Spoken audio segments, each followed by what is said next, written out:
नमस्कार। दिन भर की बड़ी खबरों के साथ आपके साथ मैं हूं दिव्या राय। आइए सबसे पहले नजर डालते हैं अब तक की सुर्खियों पर। रामनाथ कोविंद होंगे देश के 14वें राष्ट्रपति। जीत के बाद रामनाथ कोविंद ने सभी जनप्रतिनिधियों का जताया आभार। सुषमा का राज्यसभा में चीन को दो टूक, डोकलाम से नहीं हटाएंगे अपनी सेना। राज्यसभा में मायावती का इस्तीफा मंजूर। भारी बारिश से दिल्ली एनसीआर में बदला मौसम का मिजाज। तो ये थी इस वक्त की सुर्खियां। अब बात करेंगे आज की सबसे बड़ी खबर राष्ट्रपति चुनाव को लेकर। जी हां, रामनाथ कोविंद देश के 14वें राष्ट्रपति चुन लिए गए हैं। रामनाथ कोविंद की जीत पर पीएम मोदी ने उन्हें बधाई दी है। वहीं अपनी जीत पर कोविंद ने क्या कुछ कहा, आइए आपको सुनाते हैं। देश के हर क्षेत्र के जनप्रतिनिधियों ने मुझ पर जो विश्वास जताया है उसके लिए मैं उनका आभारी हूं। हम चुनाव में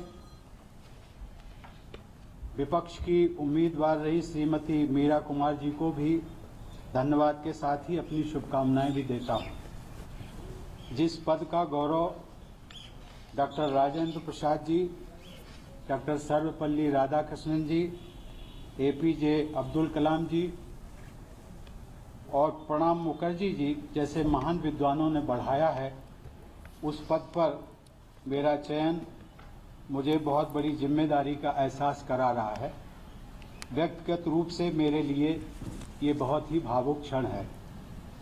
आज दिल्ली में सुबह से बारिश हो रही है। बारिश का ये मौसम मुझे बचपन के उन दिनों की याद दिलाता है जब मैं अपने पैतृक गांव में रहा करता था। घर कच्चा था, मिट्टी की दीवारें थी। तेज बारिश के समय फूस की बनी छत पानी रोक नहीं पाती थी। हम सब भाई बहन कमरे की दीवार के किनारे खड़े होकर इंतजार करते थे कि बारिश कब समाप्त होगी। आज देश में ऐसे कितने ही रामनाथ कोविंद होंगे जो इस समय बारिश में भीग रहे होंगे, कहीं खेती कर रहे होंगे, कहीं मजदूरी कर रहे होंगे, शाम को भोजन मिल जाए इसके लिए पसीना बहा रहे होंगे। आज मुझे उनसे कहना है कि परौंख गांव का रामनाथ कोविंद राष्ट्रपति भवन में उन्हीं का प्रतिनिधि बनकर जा रहा है।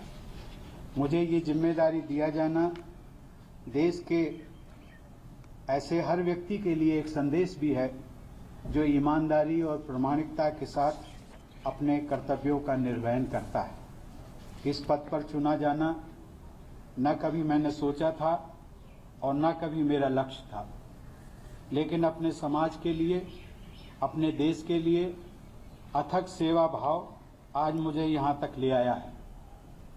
यही सेवा भाव हमारे देश की परंपरा भी है। राष्ट्रपति के पद पर मेरा चयन भारतीय लोकतंत्र की महानता का प्रतीक है। इस पद पर रहते हुए संविधान की रक्षा करना और संविधान की मर्यादा को बनाए रखना मेरा कर्तव्य है।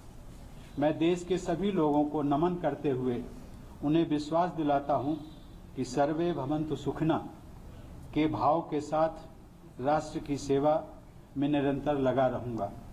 देश के लोगों का, हर राजनीतिक दल का।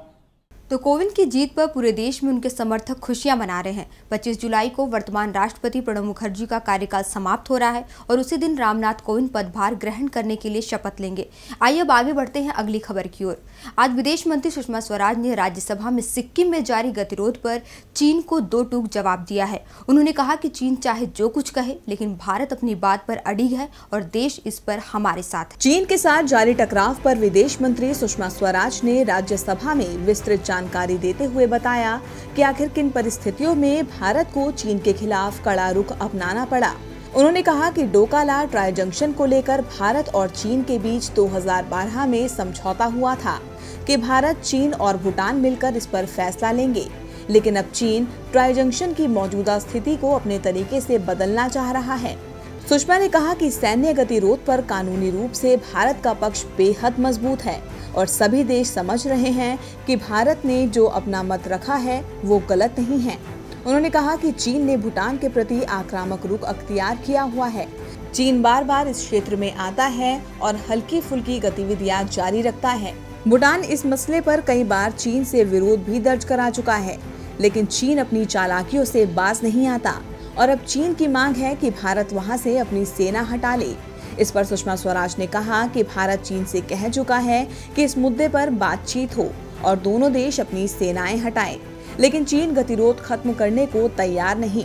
वहीं चीन की वन बेल्ट वन रोड नीति पर भी विदेश मंत्री ने जवाब दिया है। उन्होंने कहा कि हमें जैसे ही पता चला कि वन बेल्ट वन रोड परियोजना में चीन पाक आर्थिक कॉरिडोर को डाला जा रहा है, भारत ने पूरी कड़ाई के साथ इसका विरोध किया था। आपको बता दें कि पिछले 1 महीने से सिक्किम में भारत और चीन के बीच गतिरोध जारी है और लगातार चीनी मीडिया की तरफ से भारत को धमकी दी जा रही है। वहीं अब चीन के पूर्व राजनयिक लियू योउफा का बयान सामने आया है, जिसमें उन्होंने कहा है कि डोकलाम में भारत के पास सिर्फ 3 विकल्प हैं, पीछे हटे, कब्जा करे या फिर मारा जाए। अब रुख करते हैं जम्मू कश्मीर की ओर, जहां डोडा में बादल फटने से 6 लोगों की मौत होने की खबर है। अभी भी कई लोग लापता बताए जा रहे हैं। मौके पर राहत बचाव कार्य जारी है। जम्मू कश्मीर के डोडा जिले में बादल फटने की वजह से कई घर तबाह हो गए। रात के अंधेरे में आफत बनकर आए पानी के सैलाब ने करीब 6 जिंदगियों को मौत के आगोश में ले लिया। हमारे संवाददाता के अनुसार अभी भी कई लोगों के मलबे में दबे होने की आशंका जताई जा रही है। बताया जा रहा है कि बुधवार रात करीब 2:30 बजे डोडा स्थित भाटरी गांव में बादल फटने से आई बाढ़ में कई घर बह गए और इस घटना में 6 लोगों की मौत हो गई। हालांकि मरने वालों की अभी तक पुष्टि नहीं हो पाई है। कहा जा रहा है कि मरने वालों की संख्या में बढ़ोतरी हो सकती है। फिलहाल राहत और बचाव कार्य जारी है। वहीं डोडा के पुलिस उपाधीक्षक इफ्तिखार अहमद ने बताया कि बादल फटने के बाद नाले में पानी का स्तर और गाद अचानक बढ़ गया था, जिससे मुख्य बाजार की ओर इसके रास्ते में आने वाले कई ढांचे बह गए। इससे हुई हानि का फिलहाल पता नहीं लगाया जा सकता। उधर हिमाचल प्रदेश के शिमला में आज सुबह दर्दनाक हादसा हुआ। शिमला के रामपुर में बस खाई में गिरने से करीब 28 लोगों की मौत हो गई।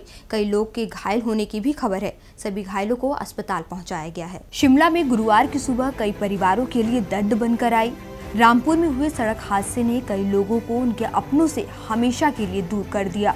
बताया जा रहा है कि ये बस किन्नौर से सोलन जा रही थी। तभी करीब 9:45 बजे 50 यात्रियों से भरी बस रामपुर के पास अनियंत्रित होकर खाई में जा गिरी।